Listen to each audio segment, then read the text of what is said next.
Hey guys, Nick Casamassimo here. Hope all is well. I wanted to do something a little bit different, so I'm inviting you into our home here in Coral Springs. And the reason being is my wife and I finally finished our kitchen renovation. And I thought it'd be kind of nice to show you some of the things that we did and tied into one main real estate principle, and that is how do you maximize your return on investment? And what that means is for every dollar that you put into your kitchen renovation or your bathroom renovation, what do you get back if you decide to sell the property? Experts will say that for every dollar that you put into a kitchen renovation, you typically get 40 to 70 cents back. Now, I've run the comps before and after the renovation, and we're actually able to get, for every dollar we put in, we're able to get $2.50 back. Now, the things that I'm going to tell you right now are some of the things that, tricks that we've done, some basic real estate principles, so that when you decide to do a kitchen or bathroom renovation, you'll be able to maximize your return on investment. First thing in maximizing your ROI is attract as many buyers as possible. So first thing in attracting buyers is your space in the kitchen. So for us, it was really important to maximize the cabinet space. We've done a couple of things here to maximize that space. First, we've added a pantry. Second, we've changed the 30-inch upper cabinets to 42 inches. So by stretching it, we've given a lot of cabinet space.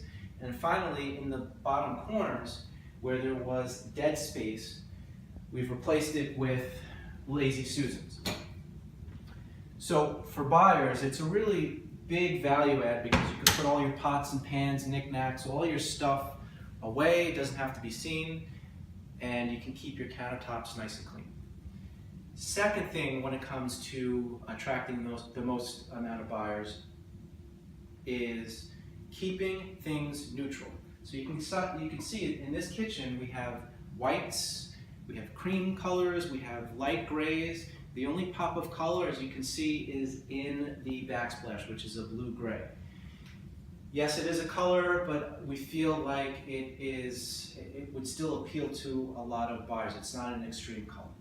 So that's another good real estate principle to have. And then finally, in attracting buyers, we thought it was really important to focus on the countertop. I mean, countertops can be a total showpiece to a kitchen. So for us, we chose a quartz countertop, and the reason being is quartz is probably one of the most durable products out there. It does not stain, and there is no maintenance to it, even if you have a white or a very light countertop. Because quartz is manufactured, we're actually able to pick any design that we want, and we actually chose this Calicut marble design. And anybody will ask, they really like the look of marble. So it kind of has the best of both worlds, where it has the functionality of quartz but has the look of a marble. So those are the three things in attracting buyers.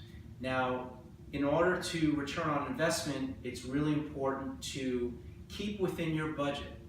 So where we spent a little bit more money on the countertop, we pulled back on a lot of other things. For example, our sink. I think initially we wanted a farmhouse sink, and we kept something a little bit more simple. And we kept an undermount sink. We saved at least a couple hundred, maybe $1,000 there. Other things, the appliance package that we got on sale because at that point it was the 4th of July, and we went middle tier. It was fine for what we were looking at, and we decided not to go upper tier because we wanted to save a little bit. The pull handles, as you can see, they're pretty standard. There's nothing crazy or ornate about them. And just trying to think of anything else that we kind of kept things simple. We also, the sink, the faucet here, you can go crazy with faucets. I mean, you can go up to $1,000. This faucet here, I think it was $100, $150, nothing major. So because we kept within the budget, and we didn't go crazy with the upgrades, we were really able to maximize return on investment. The last thing that I think is really important for us in return on investment is we were able to get a 25% discount on the GC that did the project. The main reason is because we knew him and we've actually given business to him over the years. Now, I know you may be saying, well, I don't know a GC that well. I don't give business or referrals to GCs, so how am I going to get that return, that discount on that job?